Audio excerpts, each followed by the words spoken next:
Have you ever stopped to ask yourself the most important question in your financial life? Why is it that you labor so hard, giving every ounce of your physical energy to your work, and yet your income refuses to grow?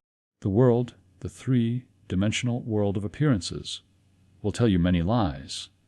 It will tell you that the economy is to blame. It will tell you that you lack the right education, or that you were born on the wrong side of the tracks. It will tell you that you must work 16 hours a day instead of 8 to get ahead. But I tell you, as a student of the higher metaphysics, that these are mere shadows on the wall. They are not the cause. They are the effects. The great truth that Emmet Fox brought to the masses in the heart of the Great Depression is this: your conditions are but the outer shadow of your inner word.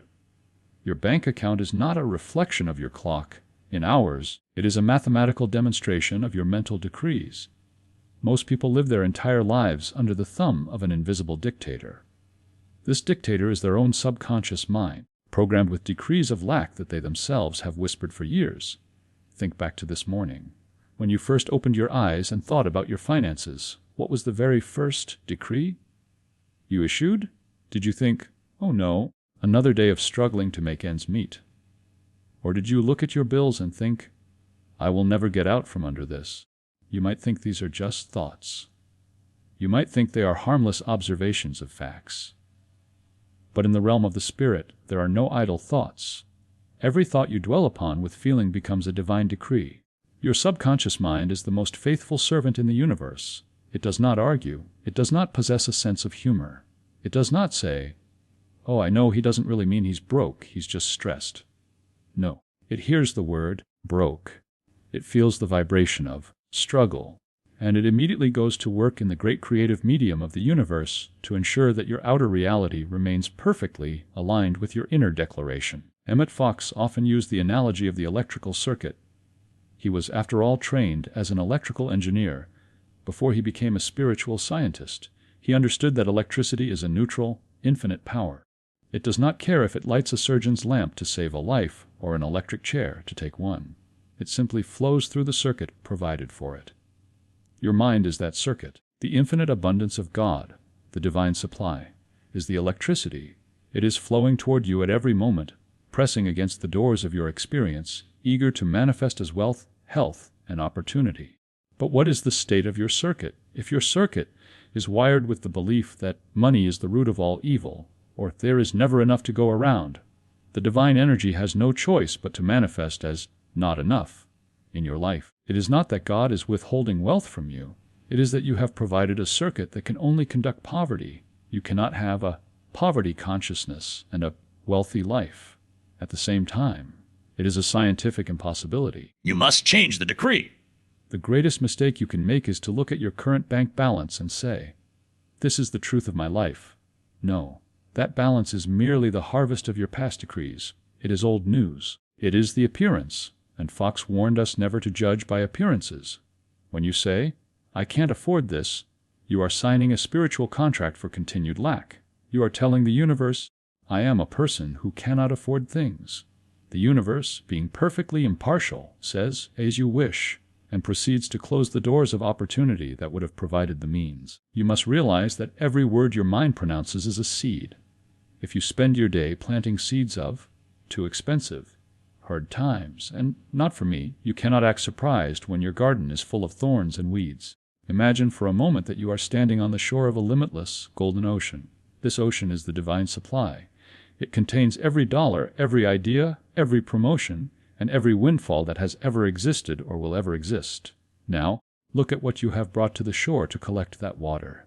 Most people go to the ocean of infinite abundance with a tiny, cracked thimble. And when the thimble is full, they complain that they only have a drop. The ocean didn't limit you. The ocean didn't say, "You only deserve a thimble's worth." The ocean said, "Take all you can carry. Your mental decree is the size of the vessel you bring to the shore." If your decree is, "I am just a simple worker who makes a modest wage," then you have brought a thimble. If you want to double your income, you don't need to ask the ocean for more water. The water is already there. You must expand your vessel. You must change your decree from one of modest wages to one of infinite supply. The first step in your transformation is the quiet, calm realization that you, and only you, are the master of your decrees. You are the programmer of your circuit. From this moment forward, you must become a vigilant guardian of the temple of your mind. Stop pronouncing the death sentence on your finances with words of, "I can't," and "I don't have." The law of the universe is waiting for a new instruction. It is waiting for you to recognize that the Father's good pleasure is to give you the kingdom, not in some far-off heaven, but here, now, in your tangible, material experience. Now that you understand that your thoughts are not merely fleeting whispers, but are, in fact, the blueprints of your physical world, you must ask, how do I change the blueprint? How do I take this neutral energy and direct it toward the life I actually wish to lead? The answer lies in the science of the decree. There is a precise method to spiritual programming. It is not enough to simply wish for more money or to hope that your luck will change. Hope is a beggar's word. It implies that what you want is not currently here.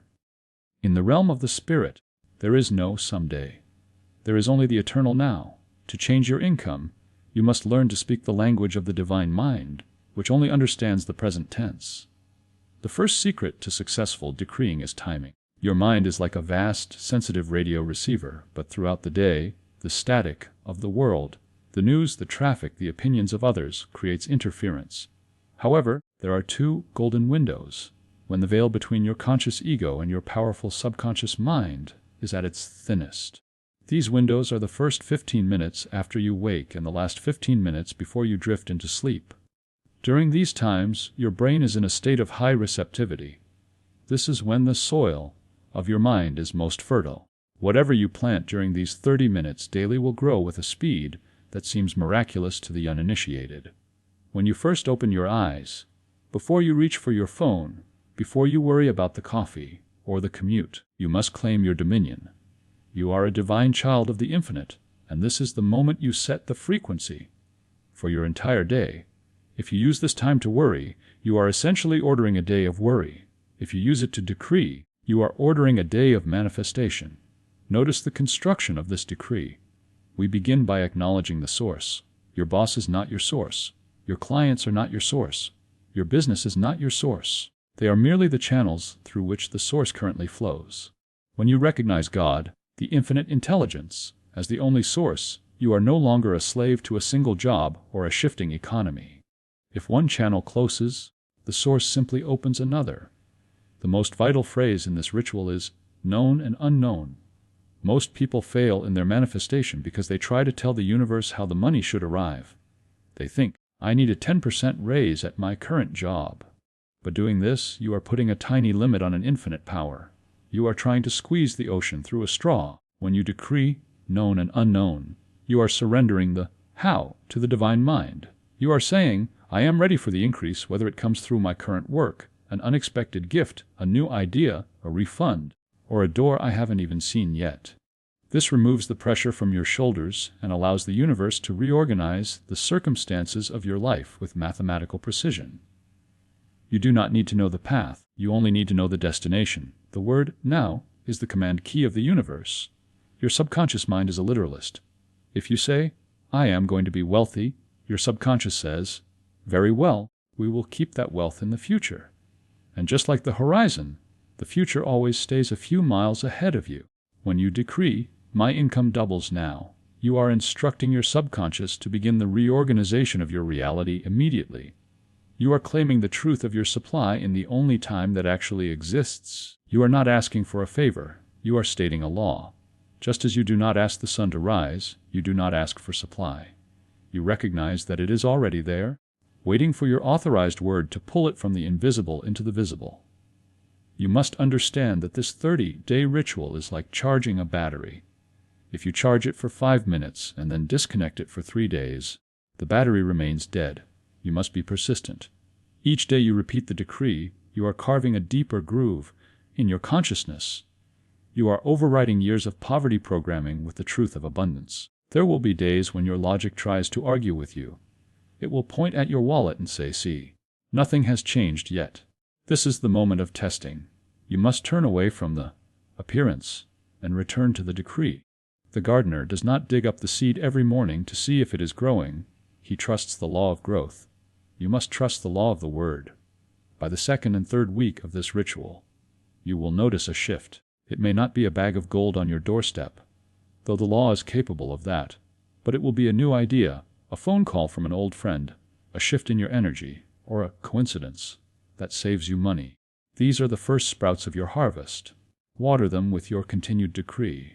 You are now in possession of the scientific formula for increase. The Father's good pleasure is to give you the kingdom, but you must be the one to open the gates with your word.